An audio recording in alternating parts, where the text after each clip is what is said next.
And Hey, Daddy, this is the man of the champions, Bill Fonzie giving a shout out to something else. Something else, Daddy. This is Nickel Matata, Great Warrior Wolf, and you are listening to Something Else. I'm Tony Cini, and you're listening to something else. Hey everybody, it's Rich Palladino, the voice of New England, and you are listening to Something Else with Arya.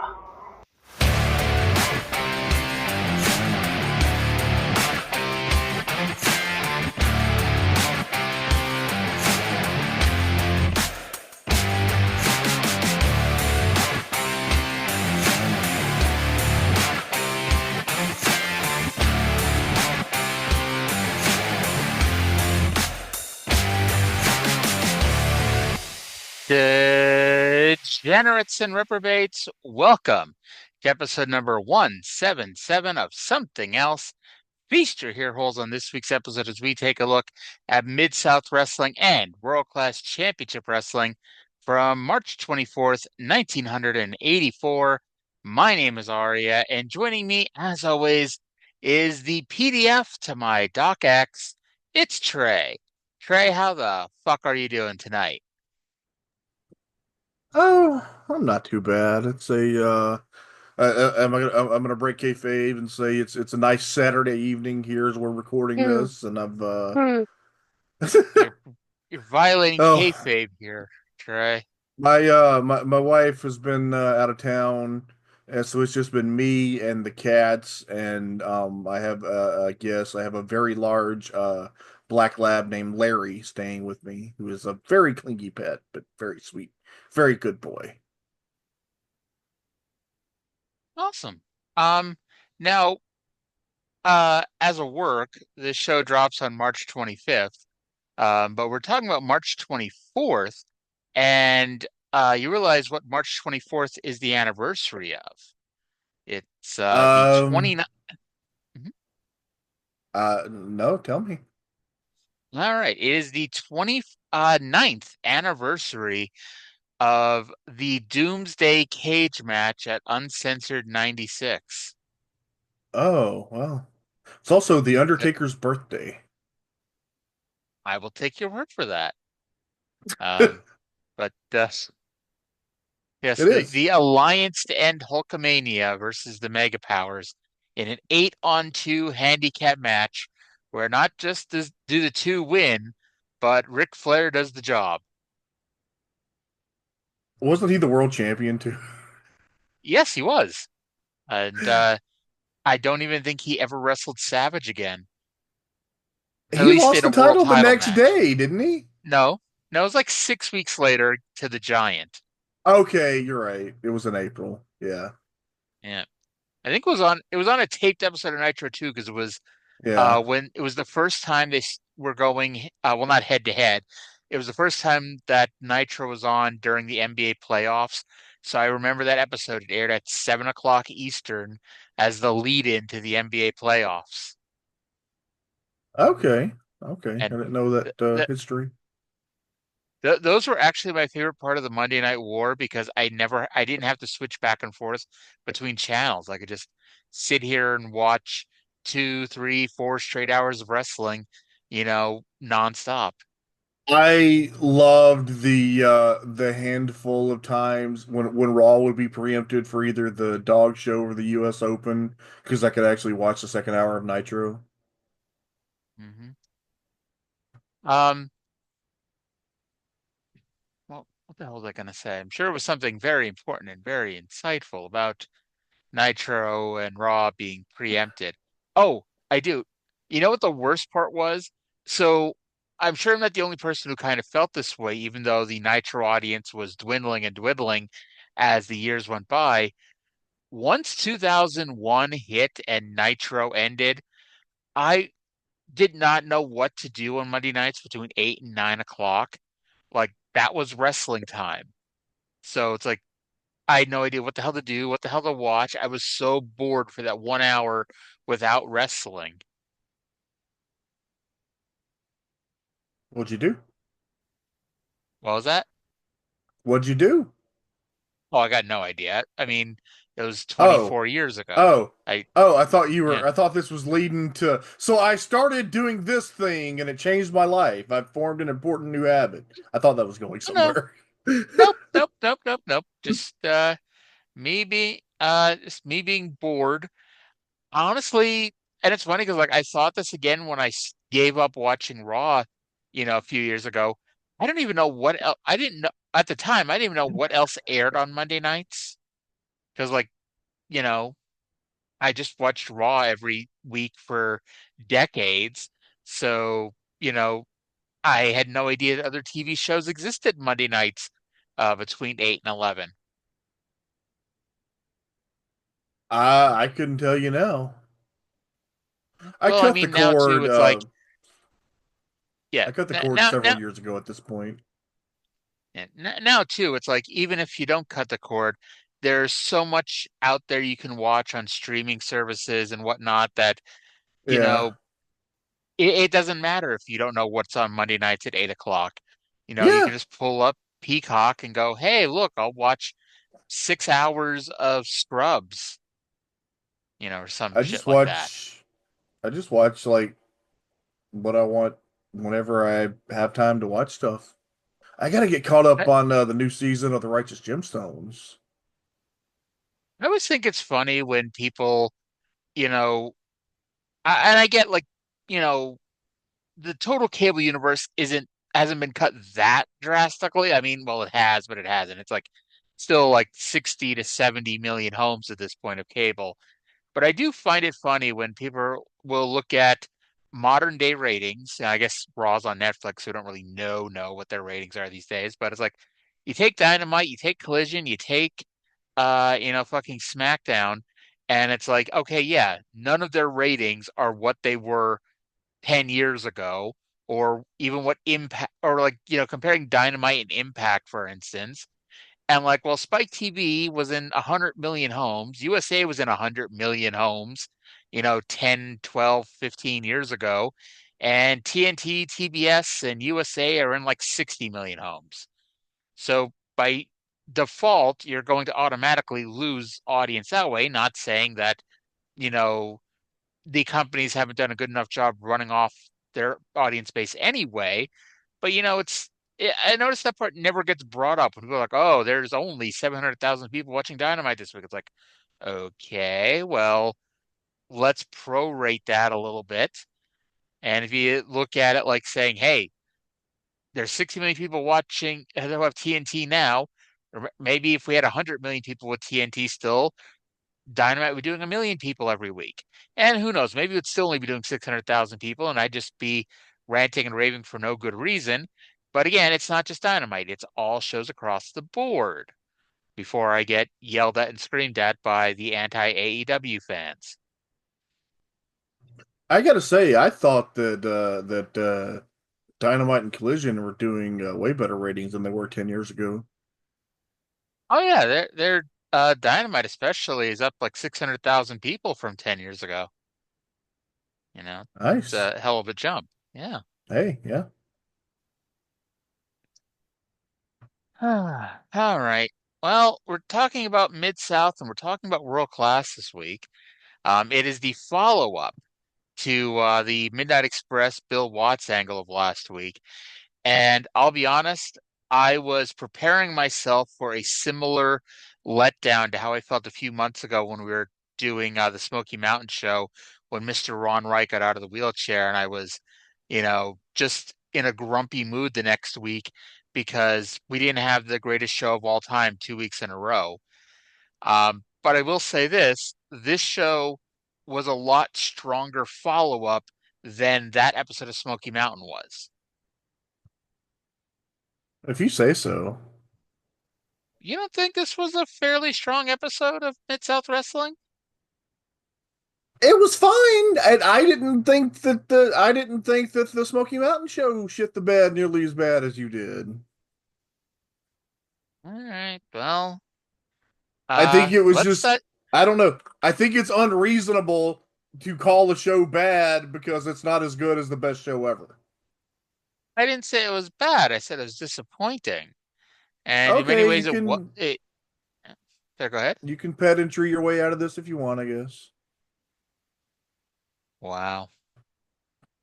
All right, let's we're having one hell of a last 12 minutes here on this podcast here.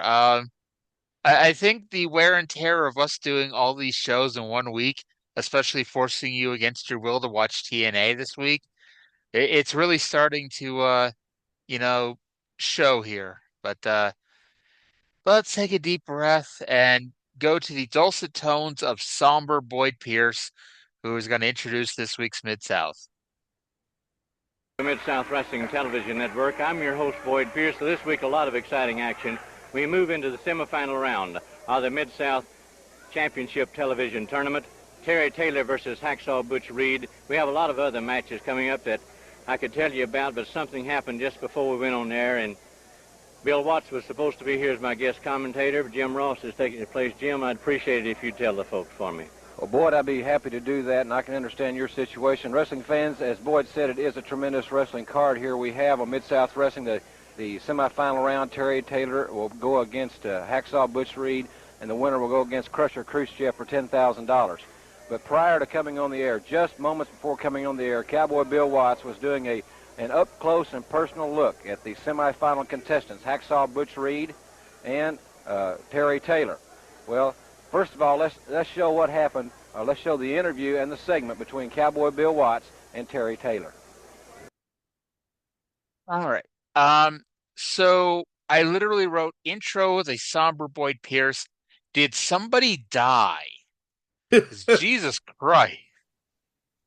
Um, I, I've never heard these two sadder. I've heard Jim Ross announce Owen Hart died, and I don't think he was as sad as he was when introducing what we're about to talk about. Boyd might have laid it on a little thing, but I really like the way that they set this up. Like, I kind of vaguely knew what the deal was, and just seeing it laid out. Because, like, the thing about a well-placed angle is that it can't feel like it was meant to happen. It can't feel like it's part of the show. An angle is meant to be a disruption of a show. This is, we were doing, and you pointed out in the last couple of weeks, they've been doing this for a little while, to where they'll have the pre-tapes, which I assume was to get to not give the people an Iggy that something was going to happen, that for a few months they've been doing these little pre-tapes in the studio before the TV taping. And then so you do that, you shoot your angle, and then you start the TV like this, where it really is. It felt like Boyd Pierce was upset at what he had just seen happen to his friend Bill Watts. Indeed. And, and we didn't just, jump into the angle. We jumped into everything that happened up to the angle, which lends an air of believability to it, in that, hey, we were doing interviews with Terry Taylor and Butch Reed, and we're going to see the Terry Taylor one here in a second, and then the angle occurs during the second promo. So it's not like, oh, we're going to hear from both Terry Taylor and Butch Reed, and the angle just happens to happen during the first promo they do. No, it looks believable. It looks like this wasn't just an angle set up to happen, And we'll dive into that here in just a second. Now, they pitch it to Watts with Terry Taylor. And the reason why you didn't hear us play the intro for the Terry Taylor interview is it went like 4 seconds before Bill Watts pitched it to a replay of the modeling video of Terry Taylor that we saw set to freeze frame. Yeah. I know I've said this before, but Terry Taylor is a good-looking man. He is. He is a good-looking fellow. At first, it was like, before I kind of appreciated what they were doing, I'm like, I don't know, I kind of felt like they were trolling us playing the fucking video again, but it all kind of worked out. I did laugh, and I'll play it here in just a second, but it's like they ate up so much time doing the pre-tape that they had no time for the Terry Taylor promo. Let's go to the Terry Taylor promo now. Pound Brickhouse, a former North American champion in the semifinals of this tournament.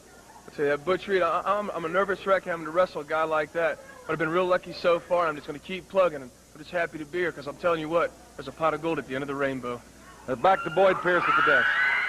At this point in time, Cowboy Bill Watts had interviewed half of the matchup here today in the semifinal round. Terry Taylor, obviously a very excited young man, his chance to win a very prestigious title and also to win $10,000. And then Cowboy Bill Watts interviewed Hacksaw Butch Reed. And during that interview, a tremendous confrontation occurred, a very tragic incident indeed. Cowboy Bill Watts, you saw here last week his confrontation with Jim Cornette. I was there very close to the situation. You saw the slap. You saw the confrontation. Well, it came to a boiling point here just prior to going on the air. Cowboy Bill Watts was interviewing Hacksaw Butch Reed. Now let's all watch and see exactly what happened. Here we are with a man no stranger to pressure. A former North American champion, 265 pounds, Hacksaw Butch Reed. We're going to see how bad he is to Rapper's Delight. All right. So Taylor's promo, and I timed it during this, including Bill Watts' question, it went 17 seconds. Well, I mean, we had to play Rapper's Delight. Indeed. And we needed to have we need to have that Russians tag team match later on in the show too. Yeah. But yep. So they sped through the pre-tape promo. Somber JR pitches it to the Butch Reed promo, and I was in the middle of typing. They did not air a Butch Reed music video when Watts pitched to a Butch Reed music video. Like, oh well, I guess we are being fair to both combatants on this episode here. Do you think we're gonna get a Crusher Khrushchev video next week? Oh, what song will it be set to? The Russian national anthem, obviously. I don't think it's that long. Um, I guess this is German, but it doesn't say 99 Luftballons. I mean, it's Mid-South. Do you think they know the difference between German and Russia? You know? Well, Watts has very decided opinions about Russia, so maybe. If this was 2002, they could have played Tattoo. You know, Victoria's theme song, all the things she said. I still love that song. It's still on my Hey, Spotify playlist. no, that was good. I liked Victoria. Oh yeah, and I'm sure, and I know what way you mean, but she's also a super nice person. Like Yeah, almost too nice to be in the pro wrestling business. she is, and she was far and away like the best worker on the roster most of the time she was there. Hmm. Oh, definitely, and I mean, even that, when she came in 2002, like, yeah, that's when Trish was getting good, and they had Jazz and Molly Holly and Ivory. Like, but Victoria was, one of, if not the best at the time. Yeah. And, you know, like, I know I just put Jazz over, but I would say Trish's feuds, because she did back to back Jazz, Molly Holly, and Victoria. And if you're not going to get better working with those three for months on end, you're never going to get any good. I used to have a very specific problem that I'm probably the only person who's ever had this problem. Oh, I'm I sure. in my past life I was a scholar of the American Civil War, and there is a Civil War historian.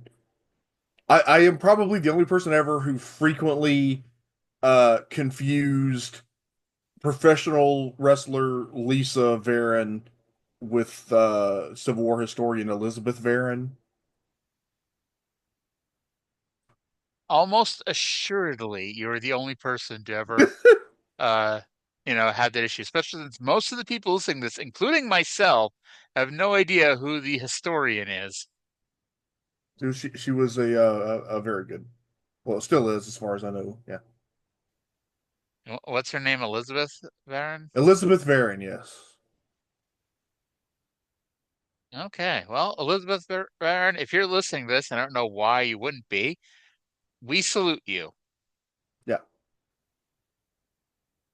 Did I say I don't know why you would be or why you wouldn't be? I don't know. Does it matter? Okay, great.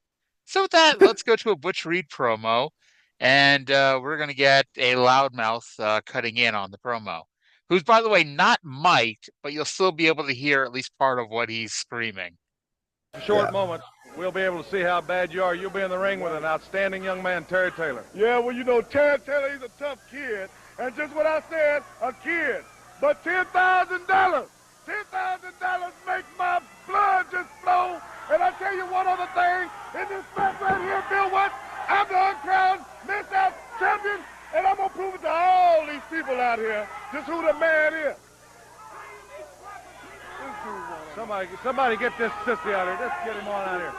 You're one match away. One match. You got to beat Taylor. One match. But then you'll be against, if you win against Crusher Khrushchev. Somebody get this sissy out of here. If you got something to say to me, say it later. Terry Taylor. Terry Taylor, like I said before.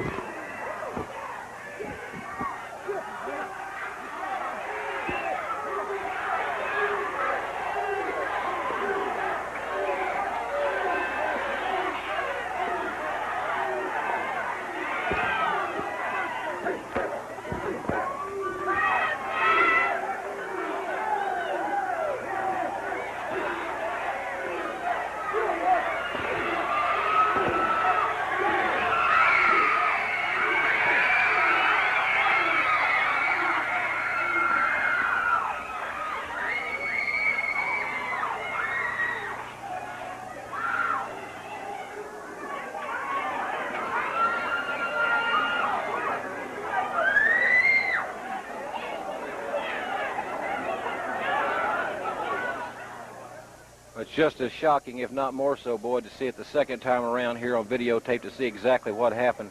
A very tragic incident indeed. Cowboy Bill Watts was severely, severely lacerated at the hands of three people. The Midnight Express, and of course that final insult, Jim Cornette got into the act. They had a slapjack or a blackjack, some object, some hard object, and Cowboy Bill Watts severely lacerated. We don't know exactly how he is at this point in time, and obviously we'll try to update you on that situation. We've got a great, great lineup of matches. Now let's go to a network break, and we'll come back with some great wrestling action.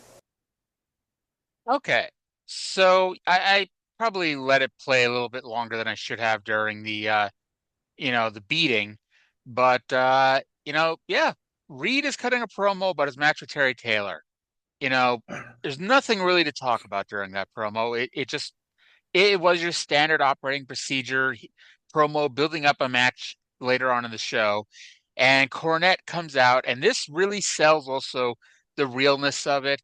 Not just, it's an interruption to the show. It's such an interruption that if this is an angle, if this is real, why would Jim Cornette be walking out with a microphone? So Jim Cornette doesn't have a microphone. Right. Because why would there be a microphone in the heel locker room, right? And so Cornette comes out and is screaming at Watts. And you notice he's screaming at Watts from about 10 feet away. Just far enough that if Watts takes a step in his direction, he can run off. This isn't modern day where Cody Rhodes and John Cena stand 5 feet away from each other for 30 minutes cutting a promo, and everyone talks about it's, the greatest thing of all time. No, this is Jim Cornette took a big slap last week, and he is not going to get within arm's reach of this man to let him do it again. Understandable. Yeah. So Watts and Reed are trying. It's funny, and we'll talk about Reed here in a second, but Reed is doing his best to ignore Cornette too. And he's just cutting his promo, and Watts is doing his best to ignore Cornette. When out of the blue, Watts is attacked by the Midnight Express. The president of the company has been attacked by the Midnight Express. And Boyd said that they had some sort of slapjack or whatever. And I mean, that's probable, but I've now watched it twice. I didn't pick up any weapon that they had. And they really laid it in. If you remember when Cornette really laid it in the Bullet Bob, I don't know if Watts really got hurt here or not, but it made me think about Cornette walloping Bob with a tennis racket in Smoky Mountain when they're walloping him and making it look good. Part.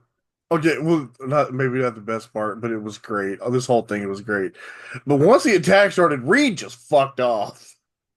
Oh yeah, I noted that. Notably, Butch Reed, noted top heel or former top heel of the company, threw up his hands and just walked off.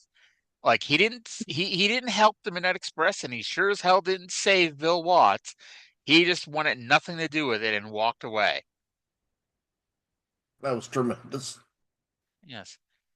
And like Reed is going to eventually turn babyface, but like this is kind of, I don't want to say it's even the first step. This is kind of that little thing to say, okay, Butch Reed is an asshole and a dick and all this other stuff. We've seen him do all this stuff for a year now. However, he's on his own. He's not, gonna take part in some weird random ass sneak attack on the president of the company. I had to laugh because the Midnight Express were run off, but they weren't run off by the Rock and Roll Express and the Jobber crew, who eventually came in. They were run off by referees Joel Armstrong and Randy Anderson. Okay. Who eventually were joined by the Rock and Roll Express and the Jobber crew. I thought the same thing, but I chose to give the benefit of the doubt and believe that when they saw that the Rock and Roll Express was coming. They weren't running from the referees because they were there, like right on the referees' heels. Yeah, I mean, there was like a good 3 or 4 seconds, long enough for me to write down the Midnight Express were run off by the referees. Yeah, but I'm going to give them the benefit of the doubt on this one. And by the way, like I noted, the first person there was Joel Armstrong, aka Joel Watts. Now, Boyd and JR didn't bring that up. Cornette doesn't bring it up at any point during the episode. And probably doesn't really mean anything in the grand scheme of things. But I thought it was notable that Joel was the first person to hit the scene. Yeah, I didn't note that. That's a good point. By the way, I also noted, and I know you came in June. So, Dash Video Boys Club the audience was up and down a little bit still in June.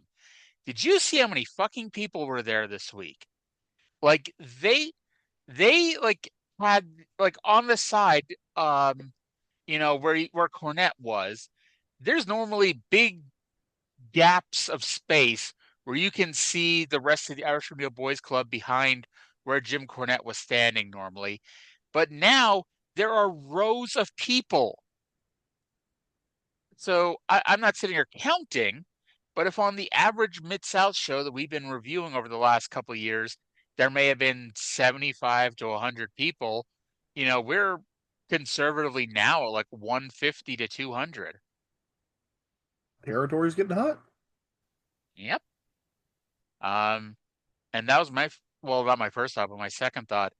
Also, I don't know where I saw it, but I've seen that screenshot of Jim Cornette standing there yelling at Bill Watts before, and I'm not quite sure where I saw it, but I've seen that screenshot before, so at least now I know where it came from. Well, yeah, there you go. I wrote, that's probably the main event, ladies and gentlemen. It's all downhill from here. And yet, we're sloping from here. This is the peak, but this show is still pretty good, even if it's a little bit of a dip from here the rest of the way. So let's go to color commentator Jim Ross, who's standing in the middle of the ring to introduce our first matchup. This is tag team action, one fall with a 10-minute time limit. In the blue corner, at 215 pounds from Montgomery, Alabama, Obi Davis. And his partner at 220 pounds from Detroit, Josh Stroud. Big deal, that's far enough. How did you idiots like what you just saw? Let me tell you something. When the Midnight Express first came to Mid-South Wrestling, everybody told us there was some things were sacred you just didn't mess with. And right up there at the top of the list was Cowboy Bill Watts. Well, the Express doesn't hold anything sacred. except what is important to us. Least of all, an aging cowboy with a mouthful of memories. And you see what happens when anybody places their hands on me. They're devastated and destroyed by the new Mid-South Tag Team Champions, Loverboy Dennis and Beautiful Bobby, the Midnight Express. Alrighty. So I know this isn't a white versus black thing, but did you notice that, when all the jobbers came out to, make the save for Bill Watts, that Josh Stroud and Obi Davis were not there, in addition to Butch Reed walking off? So the African American population on this show does not care about the Midnight Express beating up Bill Watts. I don't. Never mind. What? I don't even want to say this. What is? I in a past life was an academic, and one of the things that I studied a lot was white supremacy, white nationalism, racism, anti-racism, and Bill Watts is a perfect example of what I would call a quote-unquote not racist person. You know what I mean when I say that? I'm not racist, or what do you mean? No, not even that. Not even that. That's several steps below what I'm talking about. No, the kind of and I mean this in the classical sense of the term, the liberal kind of colorblind racism, can we say? Mm-hmm. Okay. That they are outspokenly against overt racism, overt assertions of white supremacy, but they are very defensive of institutionalized white supremacy, even in ways that maybe they don't understand they are. Mm-hmm. Okay. Cut this out of the podcast. Fuck. So Cornette joins the announce desk and tries to give JR the boot, but JR refused to leave, even though he was also doing ring announcing. The Midnights nearly lost Stroud on their middle rope power slam that they do, which is now called the Gravedigger. And despite hitting the move, they didn't pin Stroud until Eaton hit him with a middle rope elbow. Gravedigger. I like it. Yes. I think it's a perfect name for it, Yeah. Yeah. It works. Indeed it does. So, since JR has to do ring announcing, and he apparently can't do it while standing at the broadcast table, when he gets up to introduce the next match, Cornette takes over his position at the announce desk. And Boyd go ahead. Oh, I kind of thought of that. Like, it would not have been it wouldn't have been bad if they had just gone, well, okay, Jim Ross was supposed to be the ring announcer, but now he's got to do commentary. But luckily, Reeser Bowden just happened to be here, so he's going to do the ring announcing. No, Jim Ross was there to be the ring announcer, and now that he has to be the color commentator, he also still has to be the ring announcer. I don't know if that is a thing, but I thought that it was another maybe little dotting your I's and crossing your T's thing. I did not even think for a second, where's Reeser Bowden? Like, you don't think where's Reeser Bowden? I was not even thinking about that. I feel like whenever Reeser Bowden is on screen, the other characters should be going, where's Reeser Bowden? It's a classic what if, or, who has done this? So Boyd gives Jim Cornette the abbreviated version of the lecture that we heard time and again at the beginning of the Mid-South days. This is not your place to grandstand. You're here to do commentary on the wrestling matches, and it's not a forum to put yourself over. He used to say that on every episode of Mid-South when they'd bring in the guest commentator, whether it was Bill Watts or Ted DiBiase or Ernie Ladd or Bob Roop.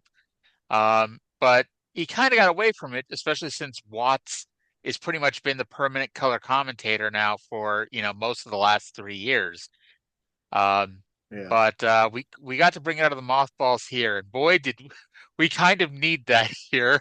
I Yeah. I loved the next like what 12 minutes, 15 minutes of the show because Phenomenal. it's Phenomenal. Jim Cornette and Boyd Pierce doing commentary together. Where has this been all my life? Boyd just trying to be straight and proper with this little fucking prick is so funny. So we get this. I don't even say this is the sad part that it quote unquote ruined a grudge match 5 months in the making. Because for the first time since that promo from back in November, Mr. Wrestling 2 is going one-on-one with Lanny Poffo. Yes, the same Lanny Finally. Poffo. Yeah, the same Lanny Poffo that 2 said there was something wrong with him and his family and yada yada yada. And like I I'm really happy we got Boyd and Jim Cornette. At the same time, I wish we would have gotten a 30-second Lanny Poffo promo basically saying, you motherfucker, all that shit you said about me, well, now I'm going to kick your ass. You know, I Yeah. guess ultimately it didn't matter because Lanny was the one that got his ass kicked. But like, hey, I would have liked them to wrap a bow on this. Yeah. I still. Did you just mute Oh, yourself? I'm sorry. I'm sorry. I think I accidentally was I talking and muted myself in the middle of it? Yes. Okay, I don't know what happened there. I thought that this might have been the case of what I talked about several weeks ago. They realized that Randy wasn't coming, so they lost interest in doing anything with Lanny. It's very possible because I think Brian last asked Jim Cornette about it once, and I don't remember Jim's answer, but that wouldn't surprise me at all if they thought Randy was coming in, but then he didn't. Yeah, that's Um, my so understanding. Cornette's first line was that he didn't recognize Boyd without his suit plugged in, and that popped me. We were off to the races. That was funny. Boyd warned him to concentrate on the match, and then my favorite part, Cornette starts drifting off again and starts talking about, himself and the Midnight Express, and Boyd just starts talking over him, calling the match. Boyd was tremendous here. Yes. When it's time to be a grumpy old man, Boyd is the best at it. Yes. Boyd and imagine Boyd managing a heel Mr. Wrestling 2. Oh, The grumpy old man. oh, phenomenal. Yes. Um, by the way, I noted, do you ever notice he doesn't talk over Bill Watts when Bill goes off on his tangents about amateur wrestling and Russia and everything else that Bill talks about other than the wrestling matches? I think Boyd would have his Yeah, microphone yeah, unplugged if that were to happen. yeah. Funny how But that works, isn't it? Randy Anderson was not wearing plain black slacks, like every referee ever has done. He's actually wearing Adidas track pants because you could see the little Adidas logo on the pants there. And I'm like, I bet Adidas is not paying for the sponsorship here for them to be sponsoring the pants on the referees. And I bet Brian Adidas wasn't paying for that either. Arya, Which I used to wear jeans most of the time. Like almost every day I would wear jeans. well, you During the live in Texas. pandemic, during the pandemic, I switched to track pants and I'm never going back. Many, many, many moons ago, before I fluttered out of the closet as the fantabulous person we all know and love, I had a Yeah. friend turn me on to yoga pants, and she had no idea I was even trans. She was like, "Oh my God, these are the most comfortable pants ever. You need to try them on." I'm like, and they were like, if I remember right, like they were like $30 on Amazon.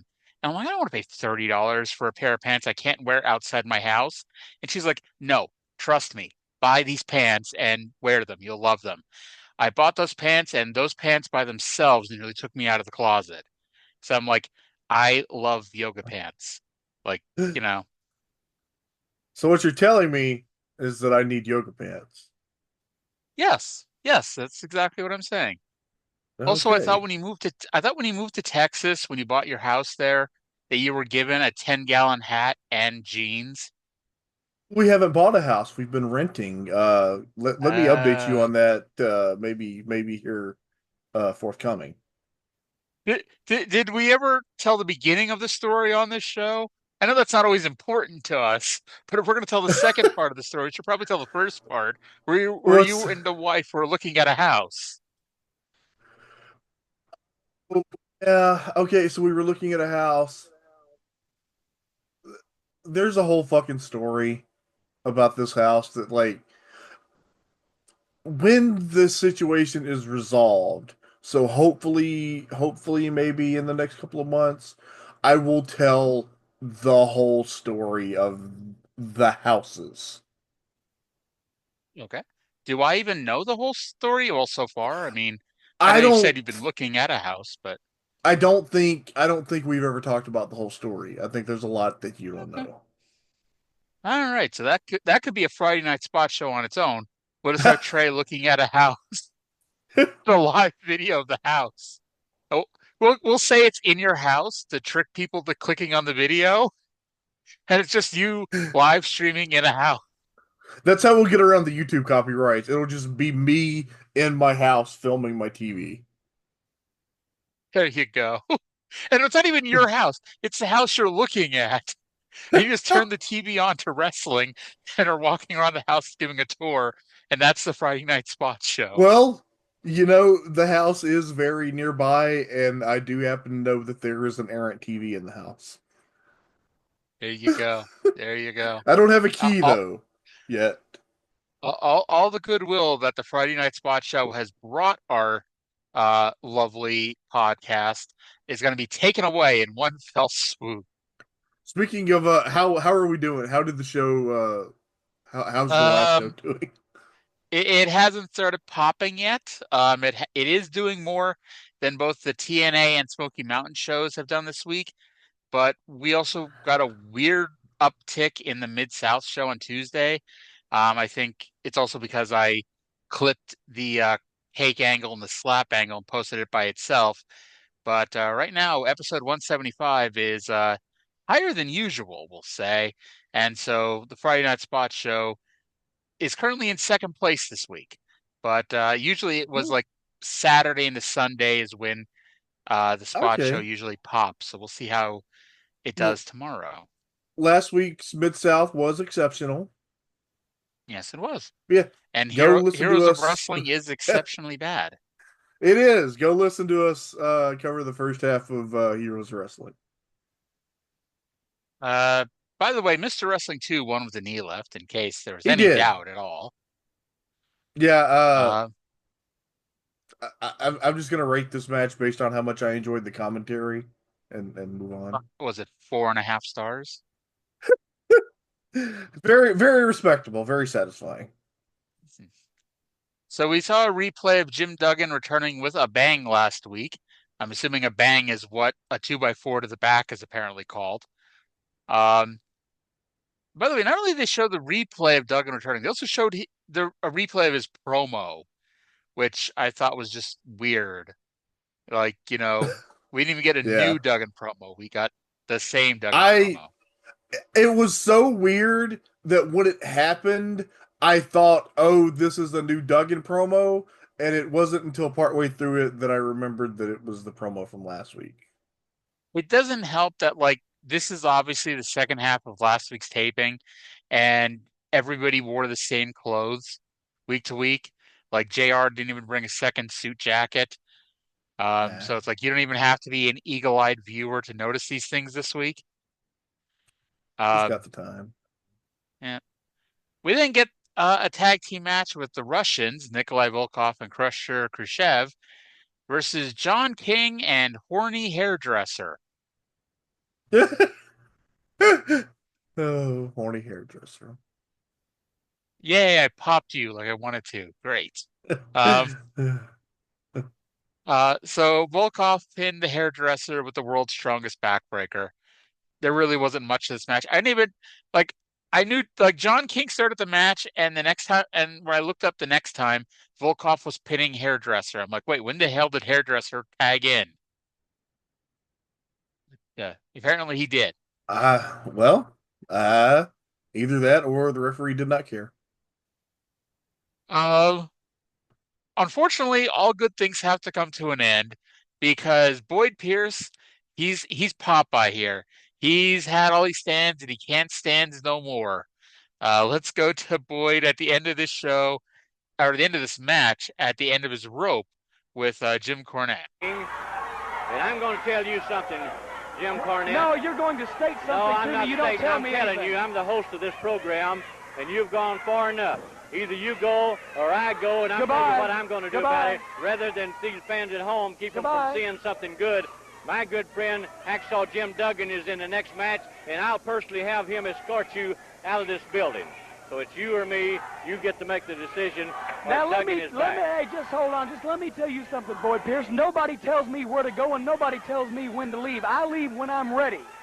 Now, it just so happens that I have an appointment to call my mother at home just in a very few minutes, so I will go now, but it's not you or Jim Duggan or anybody else that's forcing me. I hope as long as you go, that. we'll be back right after this word from Mid-South Wrestling.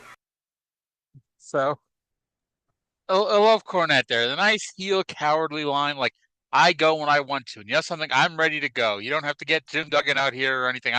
Jim Duggan is not going to run me off. I run myself off.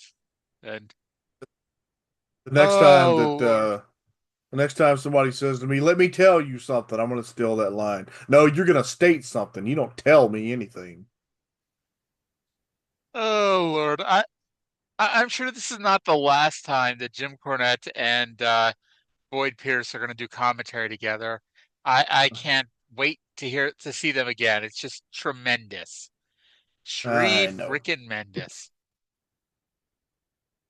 Oh Lord. By the way, Trey, I forgot to ask you at the beginning of the episode. Did you notice the new logo? You know what? I did. Who fucking Ray? A month later, Trey finally noticed the new logo. Okay, it kind of pissed me off because I had just started the show. The music started and it just popped into my head that the logo. And I'm like, okay, now I'm going to be watching for the logo and I'm going to fucking ruin the joke. So what did you think of the new logo? I mean, I know the logo because that's the Mid-South Wrestling logo. I just wasn't thinking about that was when they changed to the Mid-South Wrestling logo that everybody associates with Mid-South Wrestling is now the logo as opposed to the old early 80s looking neon light logo or whatever whatever they were trying to do with that. We are legitimately at this point 2 years away from them changing their name to the UWF. Like 2 years this month because it's March of '86. I'm almost curious how long it's going to take you to notice that they're the UWF now instead of Mid-South Wrestling. I hope you figured that one out in the first week. I really do. There's a whole thing where they explain it on TV that the next week they're going to be UWF. Sorry. Well, that doesn't mean anything. That may just mean I forgot that they're changing their name. Okay, we'll see. All right. Well, then we get Hacksaw Dugan versus Masao Ito. Remember when Ito was undefeated for like 2 weeks? Those were the days.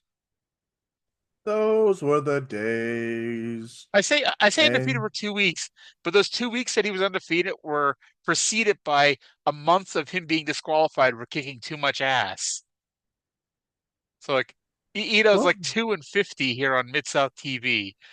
But it actually did remind me, and I know this is well before your time watching the show with us, but back at the beginning of 1982, they brought in Coco Samoa. And Coco Samoa, in his first 2 appearances on TV, won matches. And then he proceeded to lose every single match afterwards. However, he still had that credibility of winning 2 matches.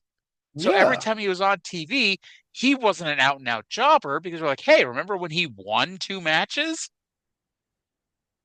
that's why you need to have And those guys win a match every now and then. yeah.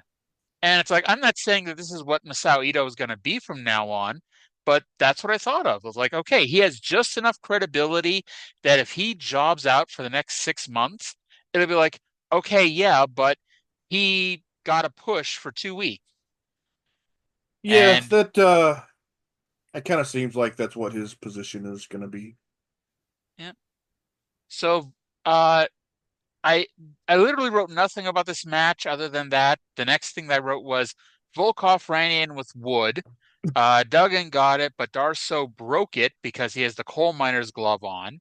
Ito and Volkov held Duggan for Darso, and JR really sold this. I really should have timestamped this because JR was screaming that if Khrushchev hits Duggan with the glove here, this is it.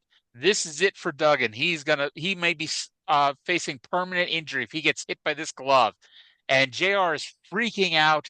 And thankfully for Duggan, the talented baby faces, the non-jobber crew, ran in for the save. Very fortunate for Mr. Duggan. And hey, Duggan, like, I'll say this, he was not like just waiting for the beating. Duggan was fighting Ito and Volkov like, it was his life on the line. So everybody, I'll say this, everyone played their part great.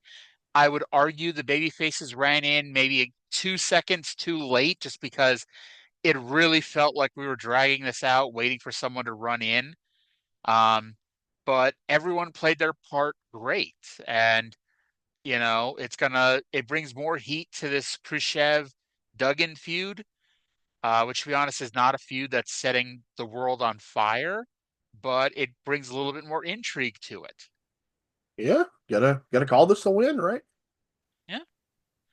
If Titus O'Neil were here, he'd say make it a win, and this is making it a win.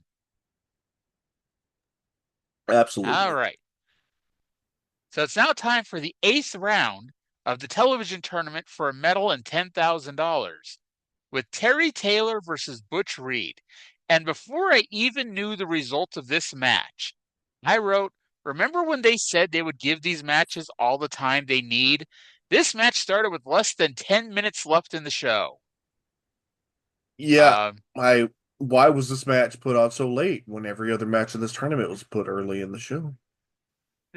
I think it was the Masao Ito match was also this late. So it's not always the first match or so on the show because I remember noting it during Ito's match that it was late in the card. And also to add another layer to it, I forget who they said he was wrestling because I didn't write it down, but they said Buddy Landel was going to be in an expiration of time match up next. And to be honest, every time they've ever told us expiration of time matches, we've always gotten the expiration of time match. It's like, you know, Yeah. last week when they did the Cornette angle, and they said, "Oh, we were going to have an expiration of time match, but I want to re-air the cake angle." Like they hadn't told us in advance. Oh, there's going to be a tag team jobber match at the end of the show, so there wasn't anything to miss. This, I think, was the first time they said we're going to have Buddy Landel versus somebody. I forget who, and that's going to be next, and that match doesn't happen. I thought that angle of it was pretty neat. We've touched on multiple times that I'm just a wrestling nerd who loves to like study booking, and I have learned so much. Like I think a lot of the Mid-South stuff is overstated about people. People like to remember that it was this hyper realistic real sports thing. I think a lot of that is overstated. But I have learned a lot about crossing your I's and dotting your T's, shall we say. Yep.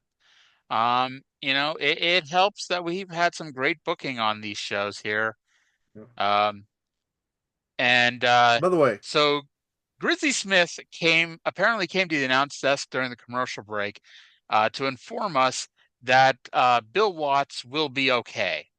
So I will say that the worst thing that Grizzly Smith has ever done is trying to ruin this angle by saying that Bill Watts will be okay. It's pretty low on the tier of terrible things Grizzly Smith has ever done.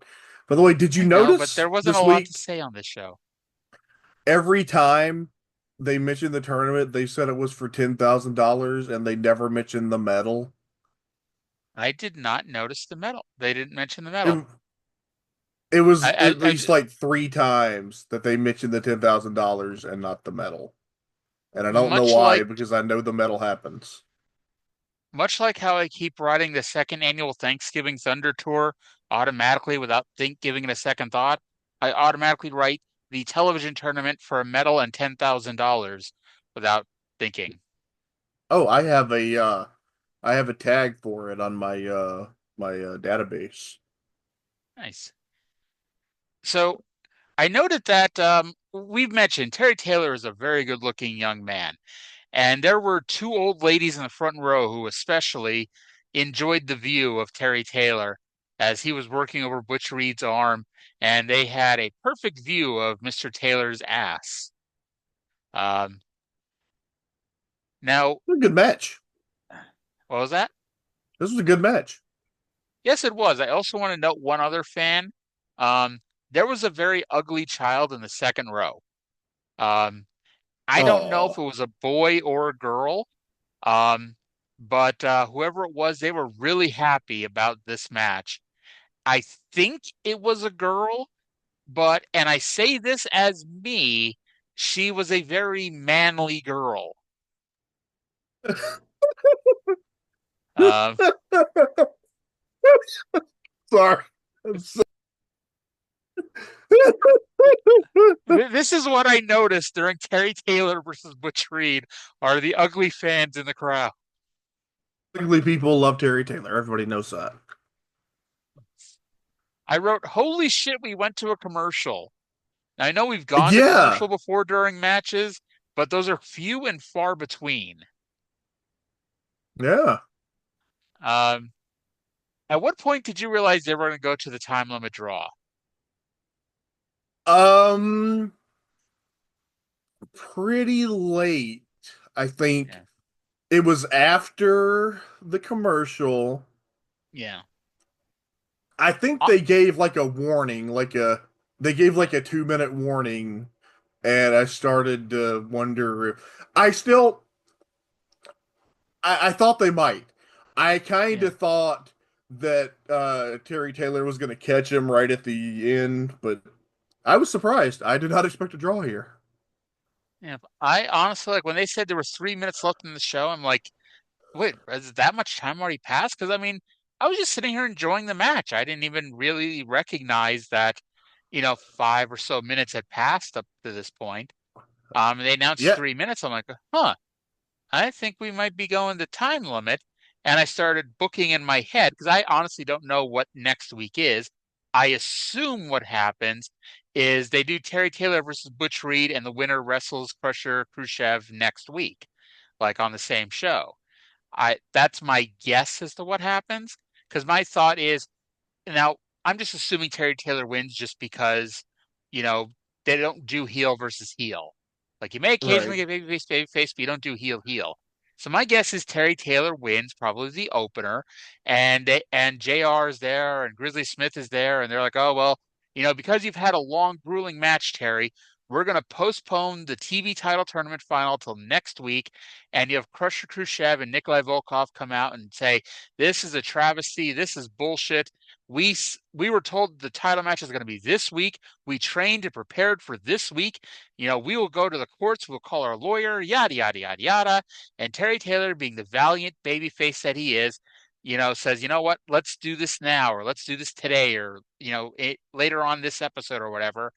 And they do the match next week. That's what I'm. In my booking brain says that's what happens, but I didn't actually watch next week's show yet. So if it does happen, this is not a spoiler, just a prediction. Yeah. And I'm the anti Paul Heyman.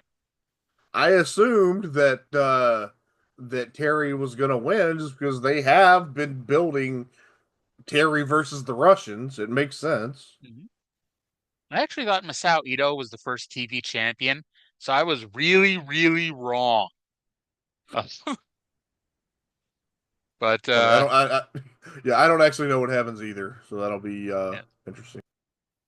So with 2 minutes left, JR announces both men are going for it. And when JR yelled that, that's when Butch Reed slaps on a front chancery. And that was when it really drilled home to me this was going to be a time limit draw. Because if you were really trying to win, you would not put on a front chancery for 90 seconds when you're somebody who has never won a match with a front chancery before. Maybe he just really liked his chances that time. Maybe he's been working on it. True. But, you know, I don't know. This is just the Booker in me. Going back, I'm like, I would have had Butch Reed win a job match last week with a front chancery.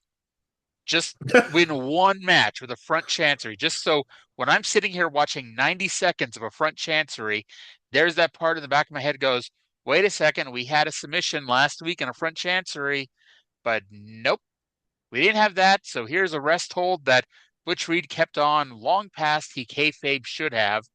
And with 30 seconds left, Taylor got up, they exchanged some punches, and the time limit expired with a Terry Taylor drop kick. And the show goes off the air with us questioning, what does this mean for the title match next week? Because this is 1984. Triple threat matches do not exist. So I guarantee no matter what happens next week, it will not be a three-way between Butch Reed, Terry Taylor, and Crusher Khrushchev. Isn't it kind of crazy that it wasn't until the 90s that somebody thought to do a three-way match? I think Dave actually wrote in the Observer that there was some article from the 50s or 60s talking about a three-way. But yeah, they don't become a regular part of American culture. Well, American wrestling culture until the 90s. Cornette did it first in Smoky Mountain Wrestling. I think I'm actually pretty sure AAA did it before then. Actually, I'm going to really go back more here. The AWA did a three-way in either 89 or 90 during the Team Challenge series. It was Yokozuna, the Patriot, and somebody else. And it was a three-way elimination, and Yokozuna was the final elimination because he got knocked down outside the ring in the SummerSlam 93 finish, and he couldn't get back up and get in the ring for the countout. I forget who else was in that match. And I'm pretty sure the Patriot was one of the three. But anyway. Now, did it ruin the person who won by count out? Did it ruin their entire run in the company? Oh, I'm sure of it. I'm positive. The AWA went out of business soon after. That's how bad beating Yokozuna by countout does to a career. It can kill a company. If you want to hear us talking about the genesis of the triple threat match, yeah.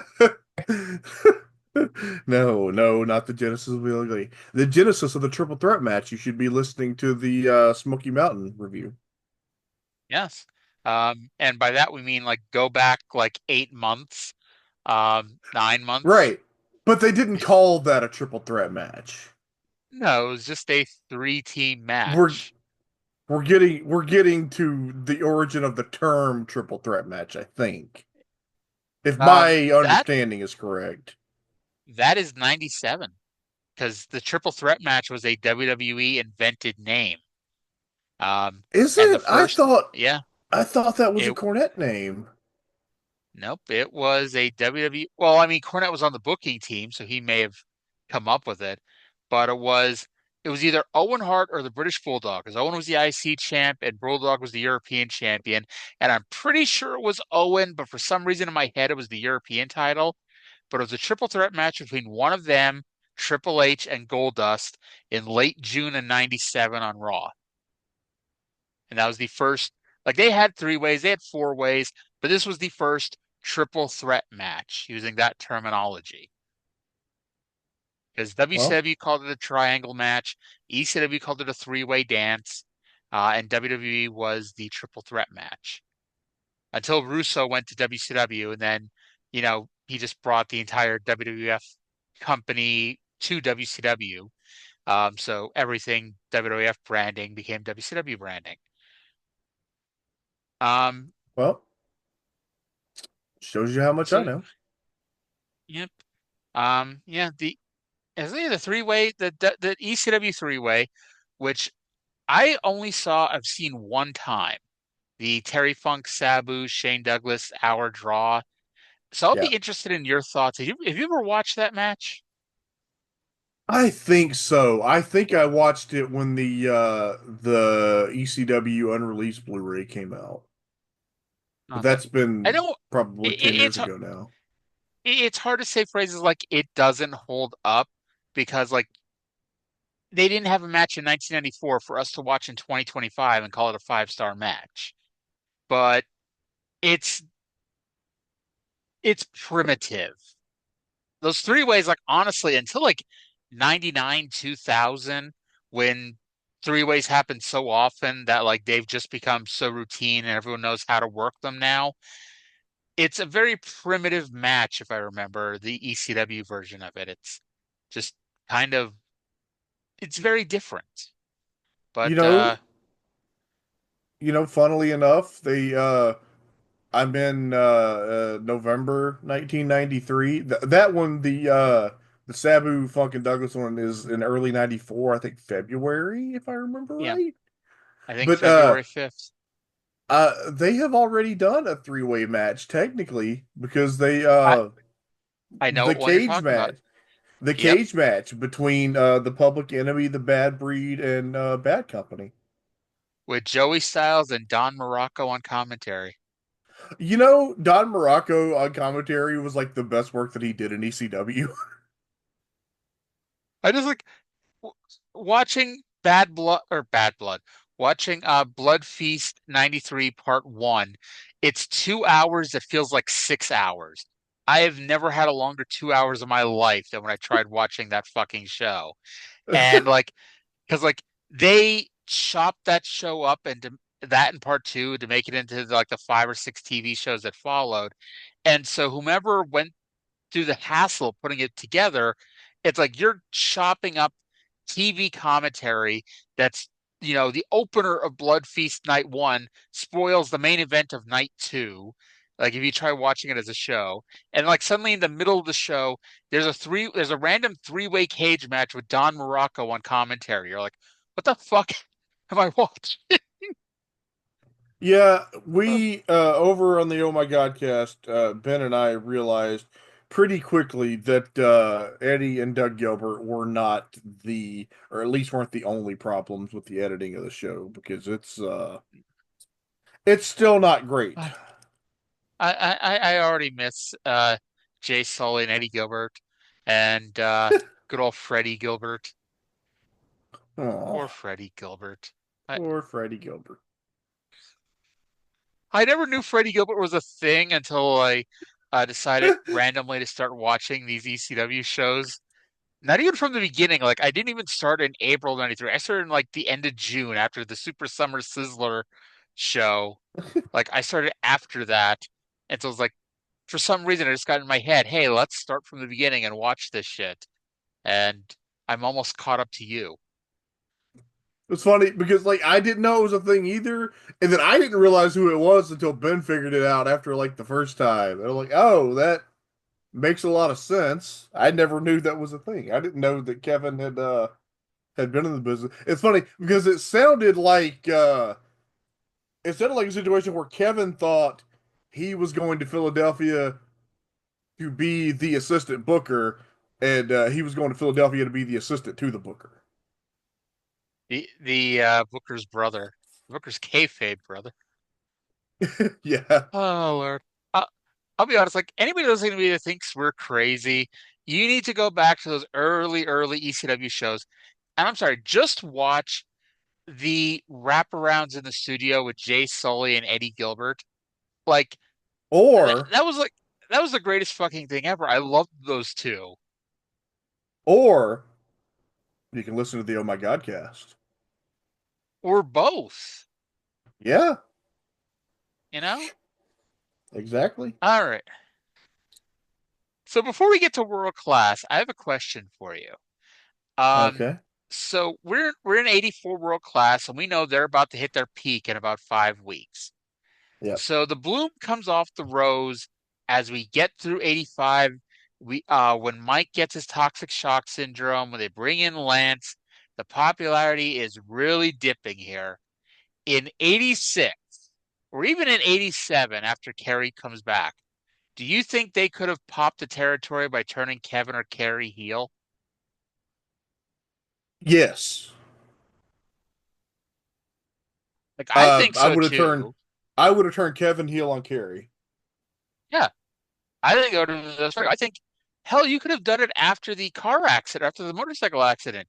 You could have Yeah. had Kevin come out there and cut the promo like this selfish motherfucker, we're trying to fight for the good of the family and yada, yada, yada. And he goes and gets in a motorcycle accident.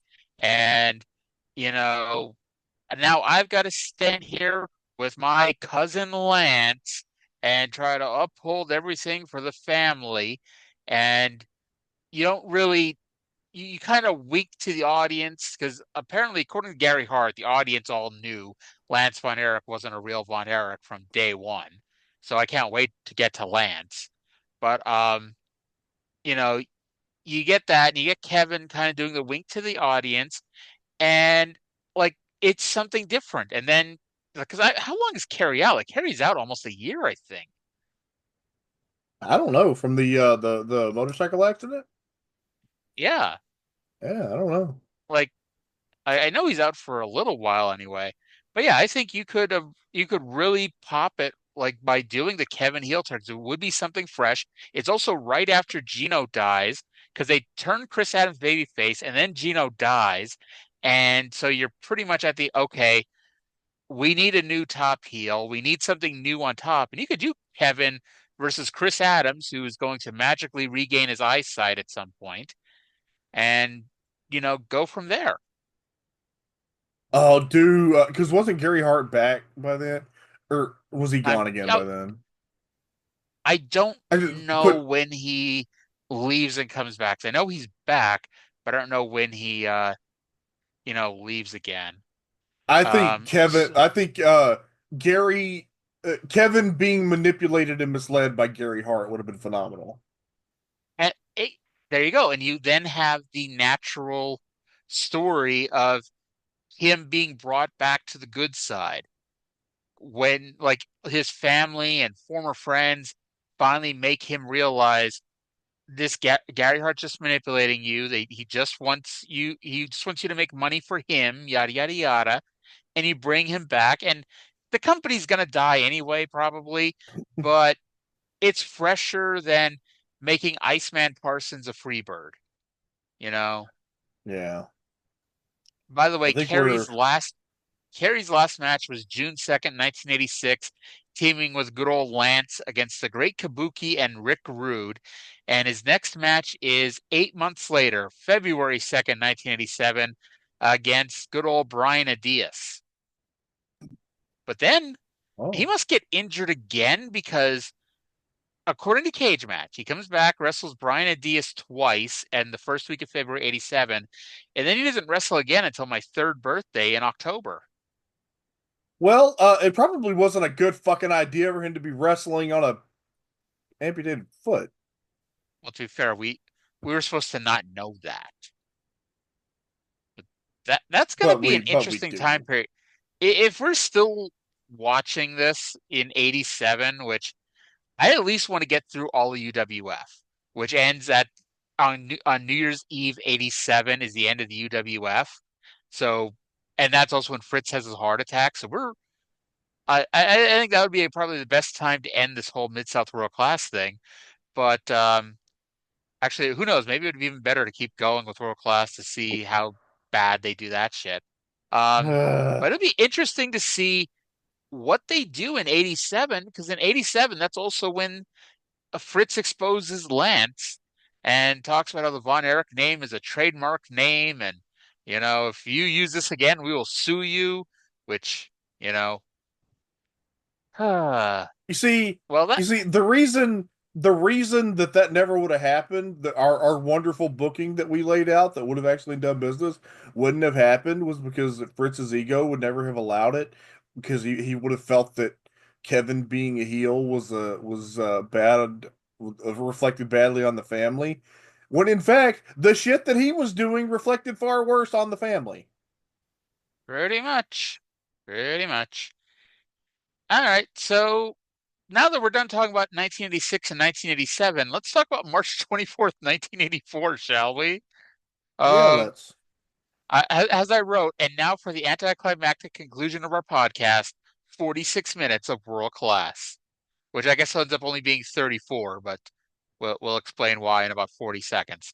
Let's go to the intro with Bill Mercer. The World Class Championship Wrestling from the Sportatorium, the most famous wrestling arena in the world, right here in Dallas, Texas. I'm Bill Mercer. Great to have you with us. What a great main event. It's Kerry Von Erich teaming up with Iceman King Parsons against the great Super D's. And, of course, they're managed by Akbar. Well, we also have Kelly Kaniski on hand, Chris Adams and Buddy Robertson more here on World Class Championship Wrestling. We've got an encore match coming up, too. That features Iceman King Parsons and Chris Adams against the missing link and gorgeous Jimmy Garvin next here on World Class Championship Wrestling. So, Boyd, Bill says the magic words that I love hearing every week. Encore match. Because encore match means replay, and that means I get to fast forward. I appreciated it very much this week. Yes. And specifically, I get to fast forward 11 minutes and 24 seconds. It was a lot. Yes, I didn't even think the match went that long last week, but apparently it did because I got to fast forward that long. So this week we're getting Kerry the Iceman versus the Great Super D's, plus others. And then I wrote an encore match with Adams and Iceman versus Max and Garvin. Wasn't that last week? And sure enough, it was. It was last week. I don't know why they're like normally when they show these encore matches, it's like, oh, remember 6 months ago when Chris Adams wore a mask and beat Jimmy Garvin? Like, let's go rewatch that. No, it's let's replay all of last week's match now. Yeah, that was the choice. Yeah. Okay. Before I press play on the next skit, I've got to screenshot the face that I paused Bill Mercer on because when we come back from this, I wrote, oh, for fuck's sake, can I fast forward another 12 minutes? Because we're going to get drunk Mark Lawrence talking to Leisure Suit Larry. My God. AKA Fritz. So it's like, oh, I'm gonna send you this picture. I may have to put this as like the graphic on this week's show instead of the logo, just because it's a tremendous picture here that I'm gonna that I just screenshotted here.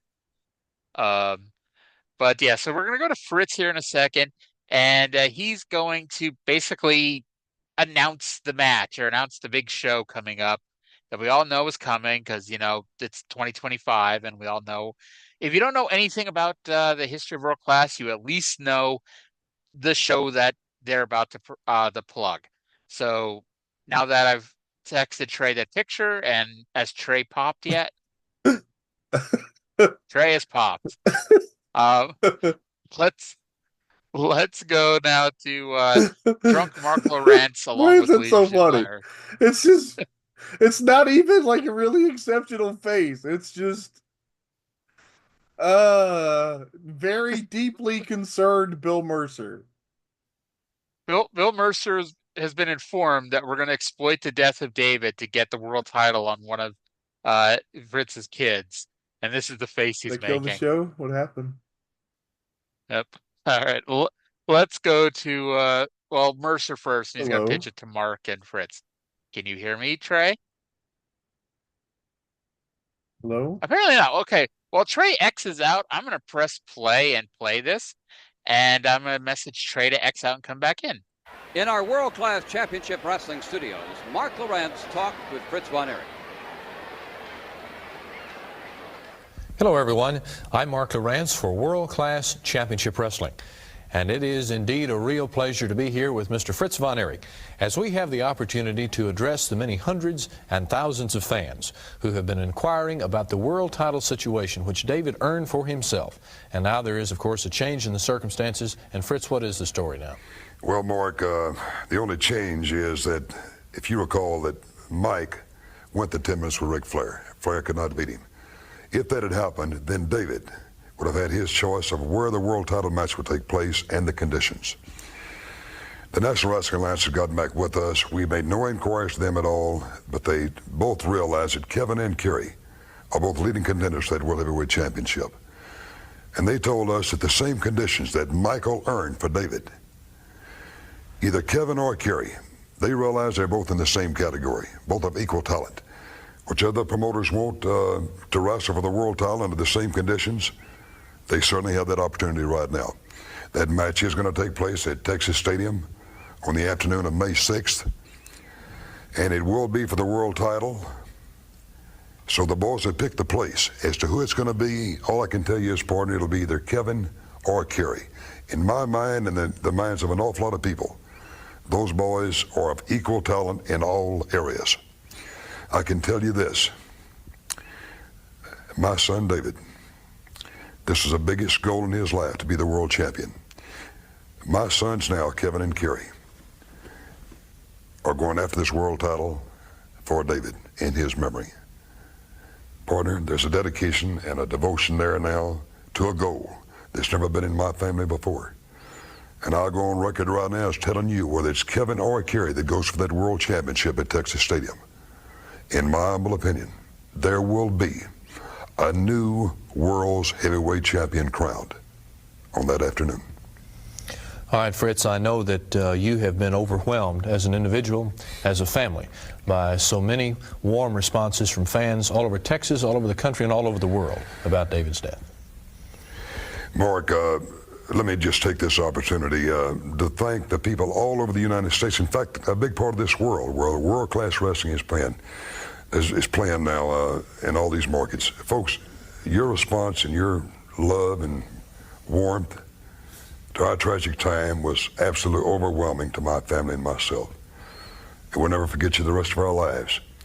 And for the record, this new gymnasium that's been built at the Temple Christian Academy in Louisville, in David's memory, memorial to him. Mark, you better mention that. There's been an awful lot of you folks inquiring about this memorial, and Mark, if you will, you need to go ahead and give them that information.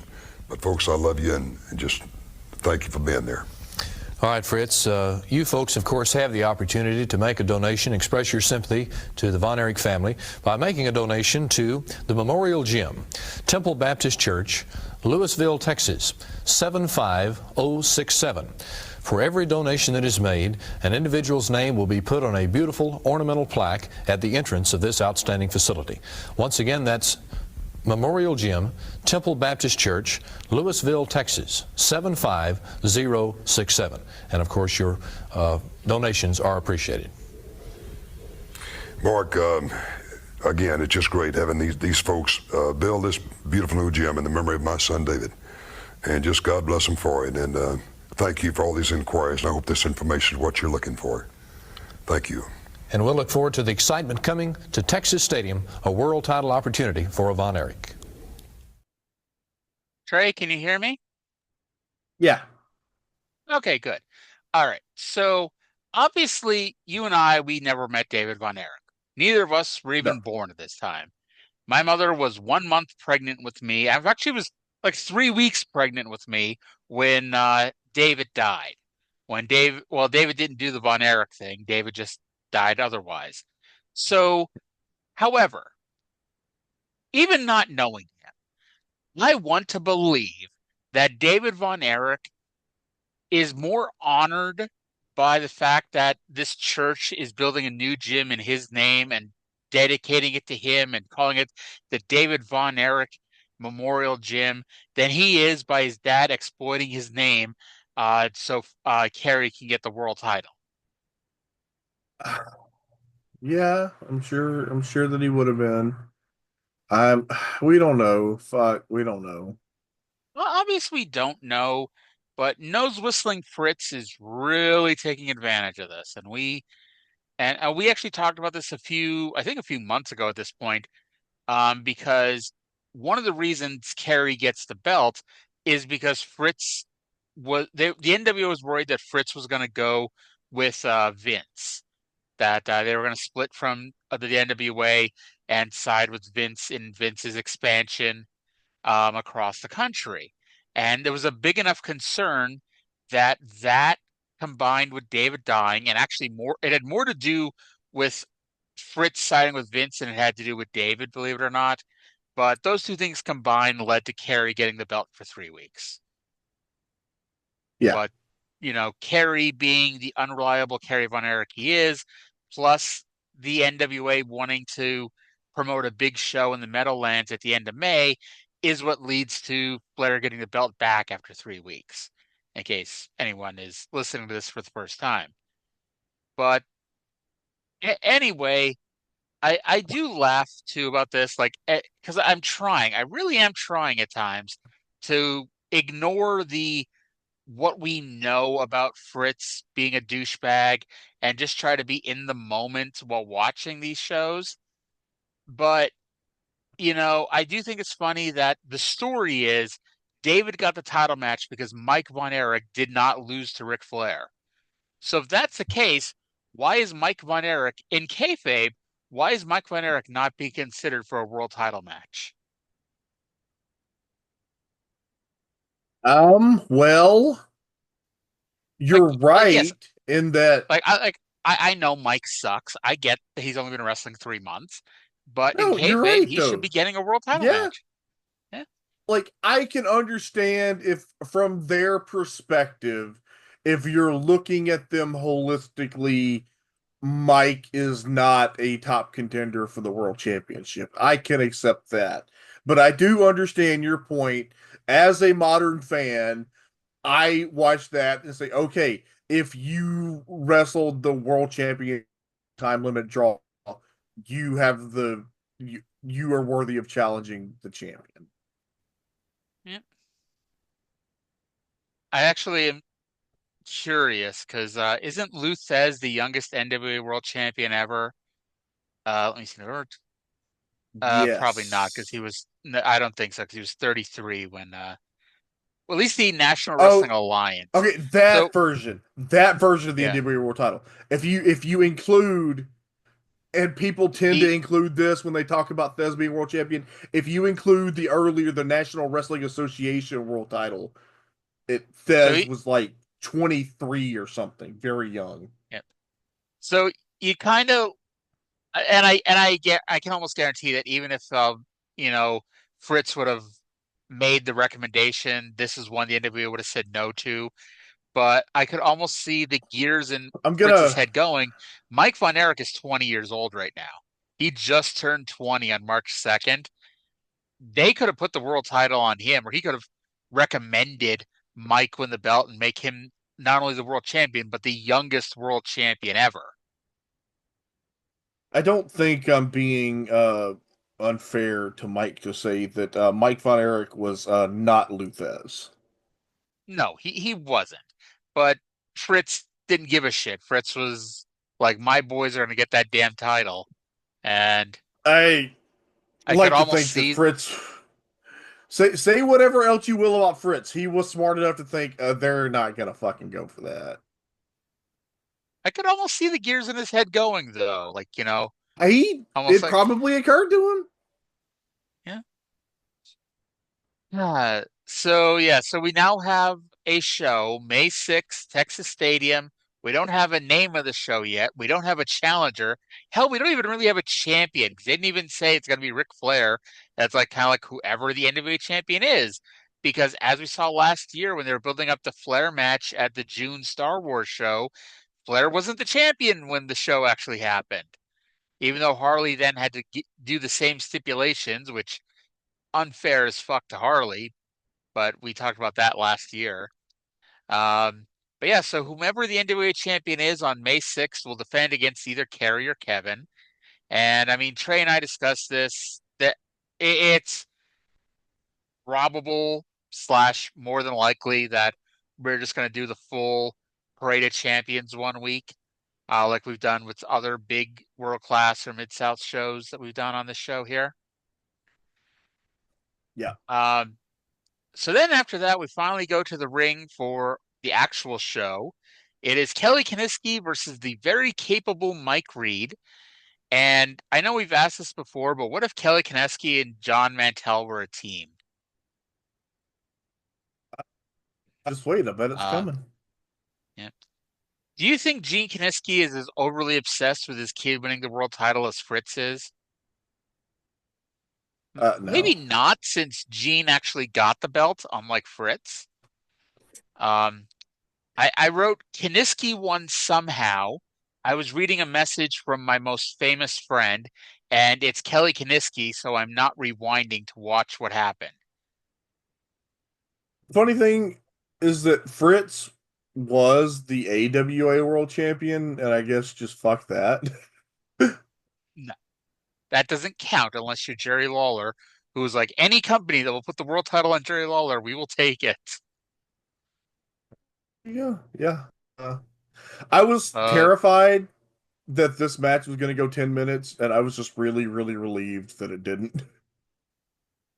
Out of curiosity, how did Kelly Kiniski win? It was an elbow drop. Sounds good. Next week, they announced a match, and I was like, I was paying attention to enough to write down the match, but it didn't really occur to me until later on what the match was. It did to me. Michael Hayes and Terry Gordy versus Kamala and Max in a rare heel versus heel match. About 20 minutes after I said that wrestling didn't do heel versus heel matches. Okay, so I feel better now because I wrote, did I miss something? Because I was baffled as to why the Freebirds are now fighting Devastation Incorporated. So I thought, was there an angle that aired that I just forgot? But are you as baffled as I am as to why this is happening? Yes, I am. And if it did, maybe it was on the Fort Worth show. Who knows? Fucking Fort Worth. Fuck Fort Worth. Look, it's funny, they keep doing this stuff on Fort Worth that almost makes me want to go, hey, let's just watch the Fort Worth show. And then it's like, no, we should not watch the Fort Worth show. That would be a bad idea. Plus, those are hard to find. So yeah, luckily they don't seem to be readily available. Something tells me that you would definitely be like, yeah, let's watch the Fort Worth show. And I'd be like, I quit. I quit my own podcast. So we then get America's champion Chris Adams, who does not have Jim Garvin's accoutrements with him this week, versus Buddy Roberts. Not only does he not have Garvin's accoutrements, Adams is putting his elbow pads on after the introductions of the match. It's like, was it a shoot that he was booked in this match at the last minute or something? It was a standby match and he wasn't standing by. Yeah. I remember, and he's recently-ish told this story again, but Lance Storm told the story about how when he was on Raw, he wasn't booked on whatever house show tour there was, and SmackDown was doing a house show in Calgary, dramatic pause, Alberta, Canada, and he was just supposed to be there to do a promo when Vince walked in and was like, you know what I want to see? I want to see Eddie Guerrero versus Lance Storm for the U.S. title in the next match. And so Lance had to run to his car, get his gear, and was putting on his elbow pads while his music was playing and he was walking to the ring. Listen, WWE Vault, because I know you're listening to us, because why wouldn't you be? I know y'all are taping all that shit. I would like to see Eddie Guerrero versus Lance Storm. It's good shit, pal. So I started thinking to myself while watching this match, these two did have a 10-minute time limit draw in front of these same fans at the Sportatorium back in September.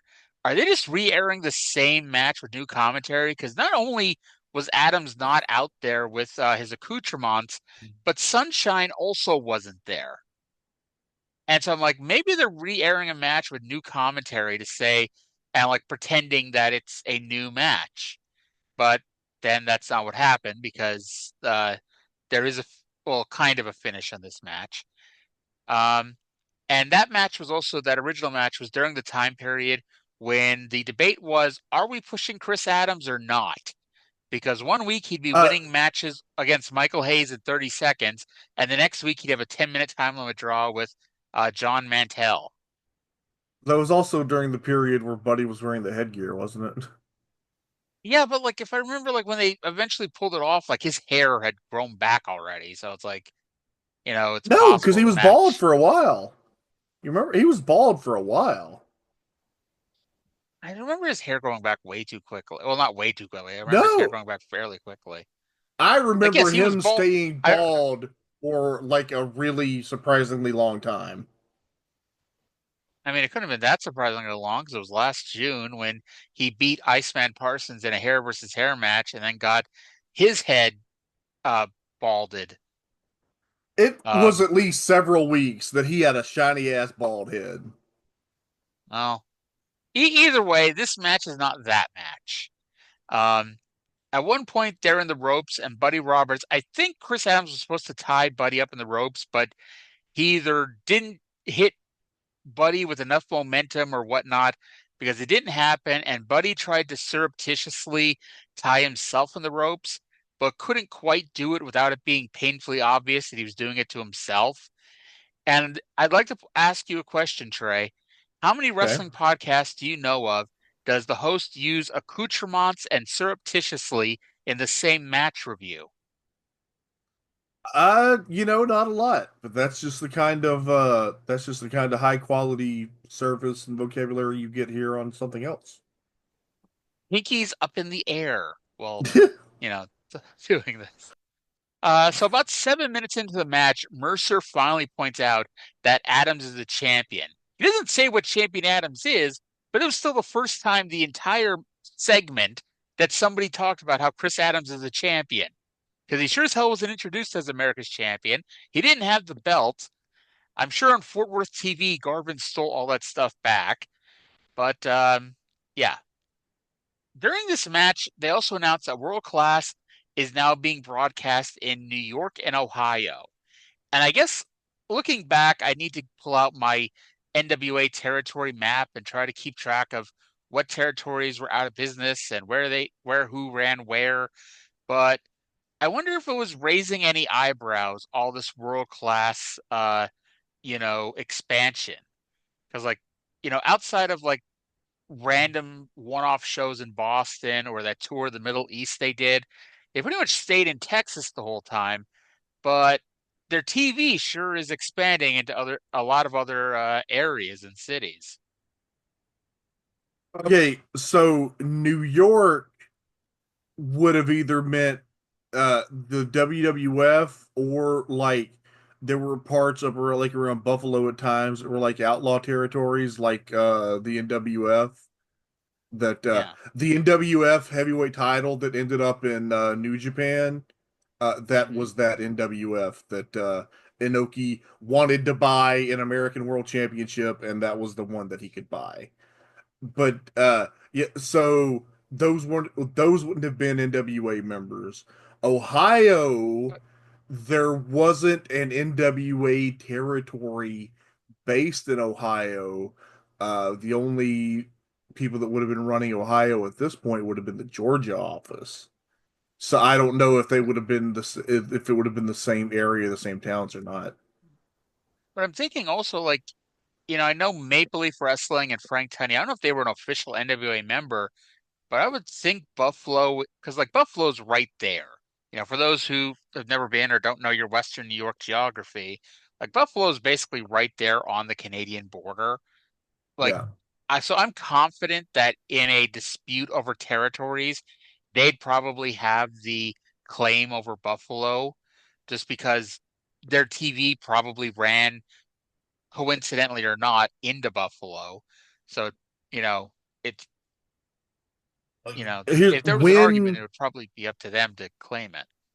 When did the Tunnies switch from getting talent from Crockett to getting talent from Vince? I think it's 85 because it was a Okay. double-edged sword because Crockett was afraid that they were going to go with the WWF, so he stopped sending them the quality talent, started sending them the bottom card guys, and that made the Tunnies pull out and go with the WWF. You know, Valid. it's a self-fulfilling prophecy here. Um, but so back to our actual match. Adams hit the super kick when Garvin ran in for the DQ, which is what proves that this was not the September 9th match. And according to Cage Match, this match went like 9.5 minutes. So I was honestly expecting, like, that's why I was kind of expecting, like, at the time limit draw, too, because I'm like, okay, we're almost 10 minutes into this match here. This might just be that September match again. But nope, Garvin ran in for the DQ. Mike Von Erich ran in super tight jeans, almost tripping when he tried jumping over the top rope for the save. Yeah. They went 9:23. You're exactly right. Other than the crappy finish, like this, look, this is probably one of the best combinations of wrestlers that you could put together in this territory in terms of just like good workers. And this is one of the better matches that we have seen on this show in a little bit. Yep. If you're just wanting to have a good wrestling match, Chris Adams versus Buddy Roberts is probably the best match you're going to get. And I'm not to saying there can't be better matches, because like you put Terry Gordy in there with like Kevin Von Erich on a good day, and those two are given the A-OK to clubber each other for 10 minutes, that's probably going to be better. But you want a good wrestling match, this is your good wrestling match. Okay, and a good wrestling match isn't going to bore the shit out of the people watching. Because like Kelly Kiniski and John Mantell, all the shit we give them, they're both perfectly fine, competent pro wrestlers. Just nobody wants to watch either of them do 10-minute draws. True. All right. So then we got our main event, American Tag Team Champions, the Super Ds, with General Skandar Akbar versus Kerry Von Erich and Iceman Parsons. And I wrote that they're American Tag Team Champions. I'm pretty sure they said last week they're the American Tag Team Champions. They were not referenced as American Tag Team Champions here, nor did they have belts, nor did Mercer even call them champs at any point during the match. Yeah, I didn't even think. Honestly, first I'm going to say, not to be shocking, but this was not as good as the last match. It was fine, but like the whole time I was thinking about dinner. I was actually talking to you during this match, and I realized like 5 or 6 minutes had passed, and I was not even paying attention. And this was again one of those matches where I am not going back to watch the first 5 or 6 minutes because I bet I missed nothing. I noticed the match was still happening when they got the heat on Iceman. Did I miss anything before they got the heat on Iceman? They went 9 minutes 33 seconds. I remember nothing but the finish, and we missed nothing. Kerry got the hot tag and was punching near SD1's head. He got the sleeper on SD2 when a four-way broke out. I'm shocked David Manning didn't call for disqualification. But then Iceman used she calls that the rear view on SD1, and Kerry pinned SD2 with a top rope crossbody. Yes, it did. Well, it was not the best match on the show, but it was also a perfectly fine, competent tag team match. At least the finish was, because like I said, zoned out for 5 or 6 minutes. So who knows? They could have been botching moves left and right. Because outside of Kerry punching near Super Destroyer #1's head, I didn't notice anything amiss. If there would have been botching spots, it would have been more interesting. Yeah. And then Mercer ends the show. There were like 2 minutes left, so I'm like, I had a timestamp ready because I'm like, okay, he's going to bring in somebody for an end of the show interview. But nope, it was just Mercer talking for about 90 seconds, previewing that someone will wrestle someone for the world title on May 6th. And then we got these slow-moving credits. Yeah, and that was the show. I'm always interested because we watched the Peacock versions that somebody ripped. I don't know if anybody out there has the originals, but because they never pop up on any of the torrenting sites. But Yeah. Peacock always starts with that the show has been edited, for whatever reason that they put up any time they've got to edit stuff off of the show. But there never seems to be anything like any major gaps because these shows go 46 minutes. And, there were commercials back in the day. And so it makes you wonder what actually got edited off the show. Yeah. I wish that I wish that the full versions were available, but as far as we can tell, they're not. Yeah. And like I said, as far as I can tell, like what the hell are we really missing? Because like there wasn't a whole lot of time left to do anything else. Well, that's gonna do Those it. four I'm sorry, go ahead. I was gonna say those Fort Worth TVs are in somebody's garage. Yeah. They might be in Gerald Brisco's garage. He may not have gotten to those yet. Why would they be in Gerald Why Brisco's garage? I don't know, but everything else is in his garage. I I can go ask around Dallas, I guess. Yeah, you're in Dallas. So I uh I went on a date yesterday as a shoot as we're all listening to this, and the guy I went on a date with is a big wrestling fan, and he's apparently listened to this show, and somehow he still Oh agreed to go God. out with me once. I know, One right? of our And shows? yeah, well, you Oh and I, God. because he asked about, we were joking about you really living in Texas, and I'm like, well, he either really lives in Texas or he does a hell of a job pretending to, because like he's bought tickets to AEW shows in Texas.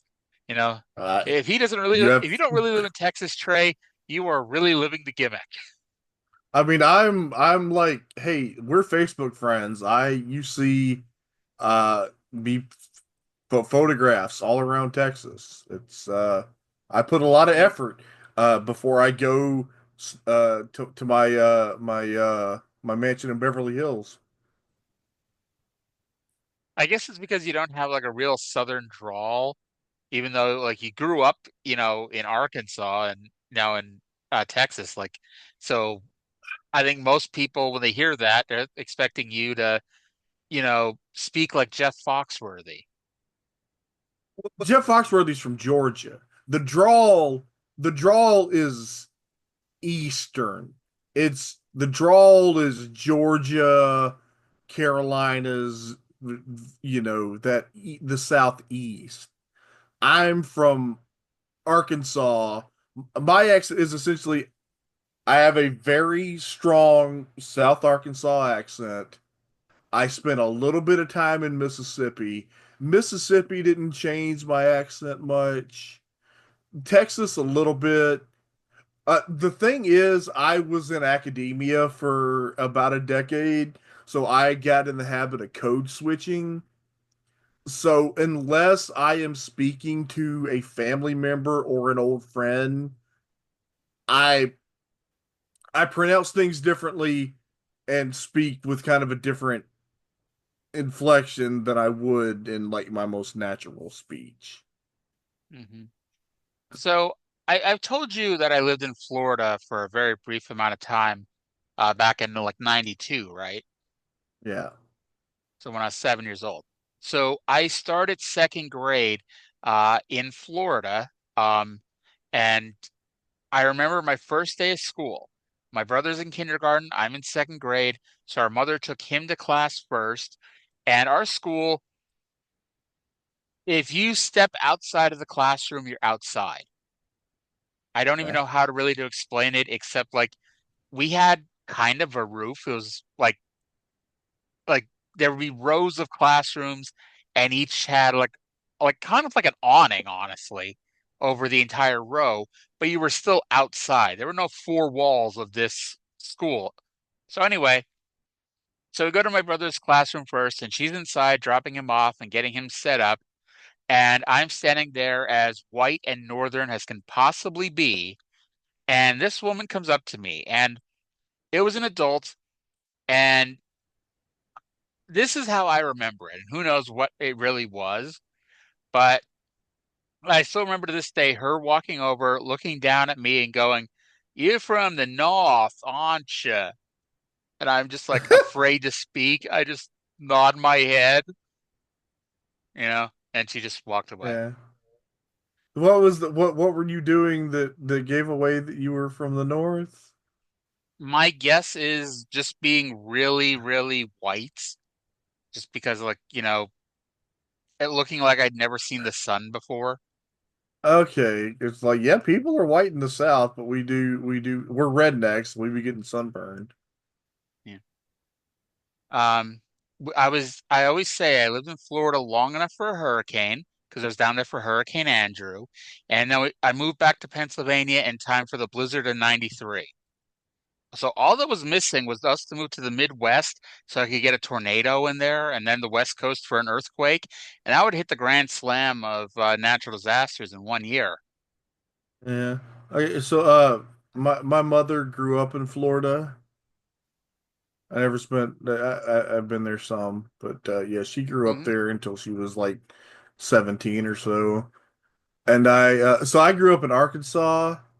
It's a lot more tornado activity, and in fact, I don't know if I've ever talked about this on the podcast. We got hit by a tornado. Uh, this would have been January of 1988, so I was 4 months Damn, old.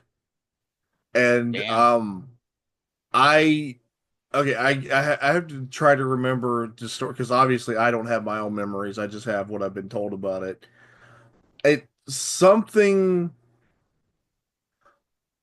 I can't remember what exactly happened, but I ended up with a small like a splinter in my nose from like a wood my I guess my crib was made out of wood, and all I ended up with Hmm. was a splinter in my nose that I had to have taken out by the doctor. And so like for the rest of forever, like they were like that was our family doctor, and so my mom would go in and the doctor would ask, "How's the tornado baby?" I was the tornado baby forevermore. Um, so I also Did we remember finish because, talking about world class? What oh yeah, we did. We did. A good episode of Mid-South, decent episode of World Class. Um, So I Hello. also remember because in Florida, you go back to school. Their school year usually runs like beginning to middle of August until the middle of May.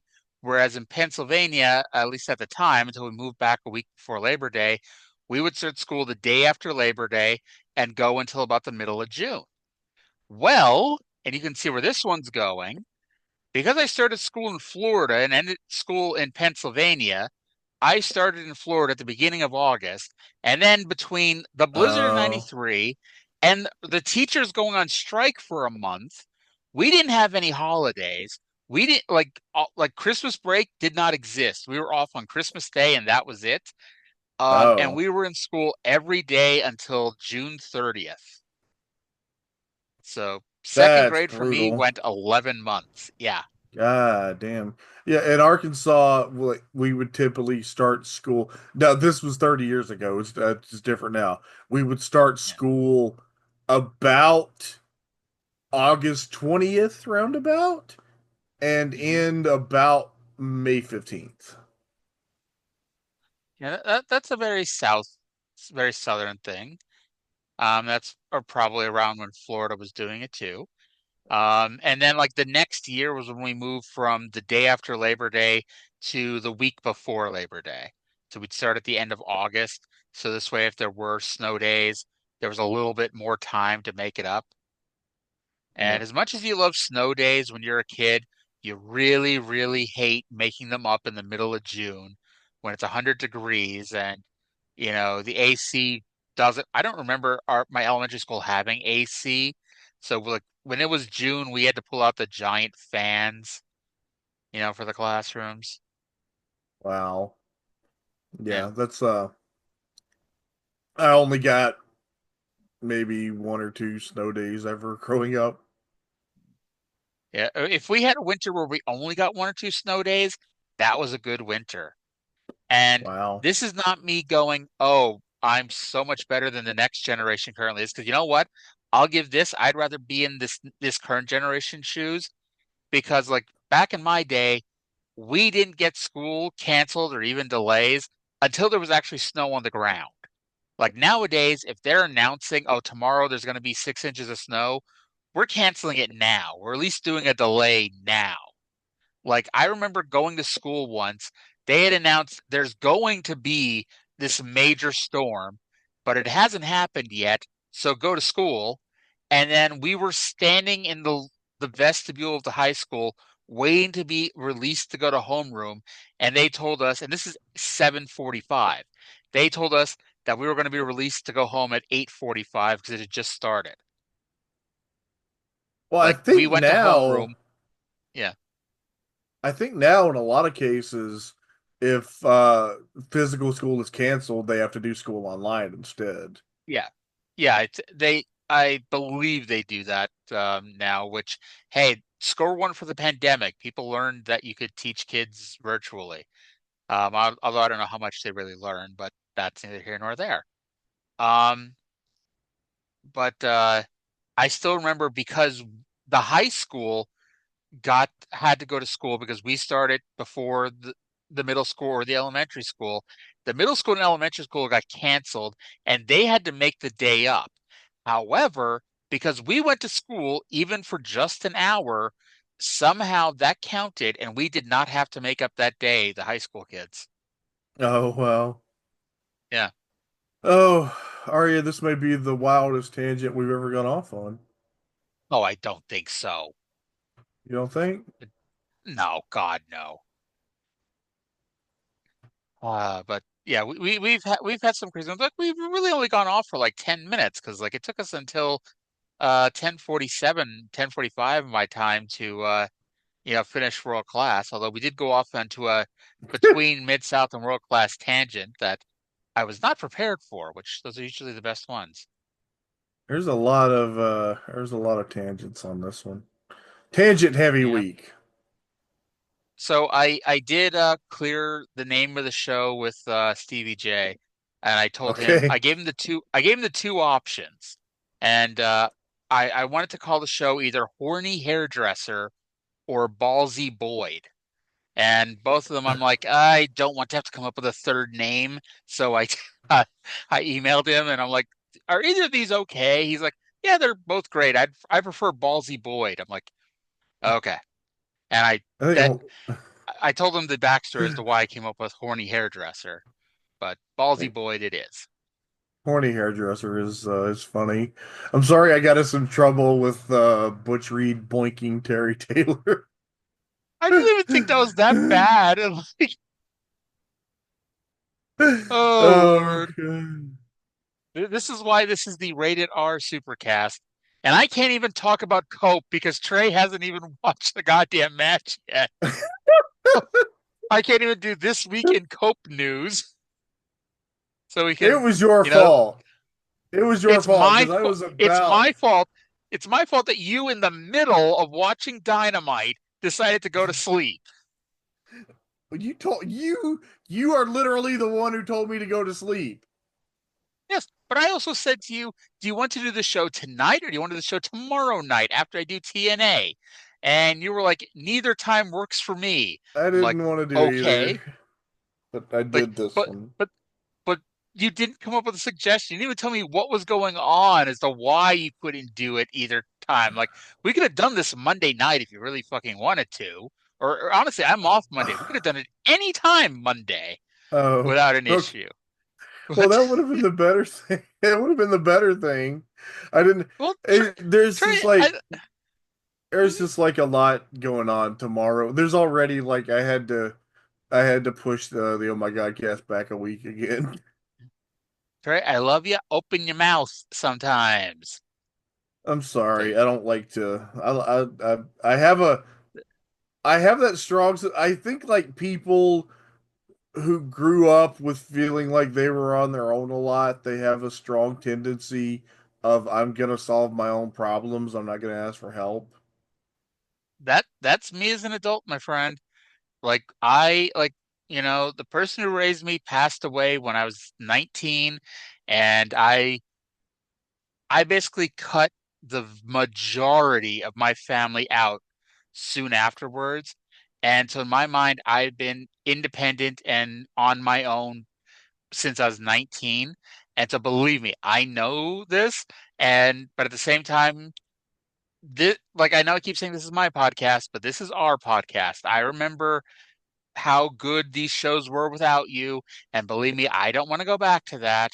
So please, please, please, if you need an extra day, I don't care doing it Monday night. I'd rather not do it Monday night, but if that's what we need to do, then that's what we need to do, you know? So just open your mouth and we'll figure something out here as we discuss our plans and all this stuff here on the show because the hell not? If you're We've listening to talked this to show, seriously, if you are listening to this show, first of all, thank you for listening. But secondly, this is what the show is. We talk about wrestling for a little bit of it, and most of it is just us talking about whatever pops into our heads. and we've talked And about it's it before.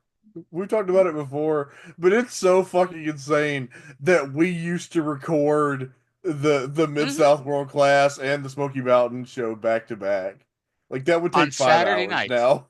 Yes. No, it did take us 5 hours. You remember that night we were here from 10 o'clock at night until 3 in the morning recording those two shows back to back? Yes. Yes. Yeah.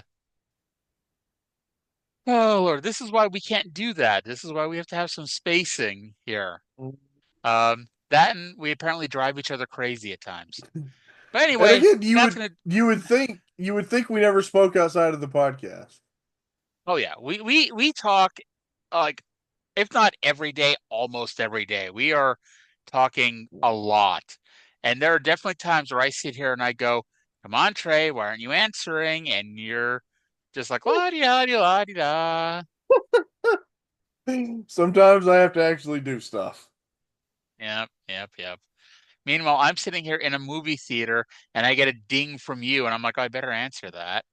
But that's just me. No, you don't. I, You don't. I'm that person. Like, I can't have unanswered emails or unread emails. I can't have unread messages. I have to be the last person to respond. Like, it bugs me if, if somebody responds to me, I have to say good night, whatever. Because, like, I can't handle the pressure of not being the last person to speak. So if we never talk again, I get to at least say, yeah, but I messaged you last. Okay, we'll be the last person to speak and take us home. Well, thank you all for listening. I hope you all enjoy it. And I hope you all enjoyed the show. And we'll talk to you again in 7 days. Bye. Liar.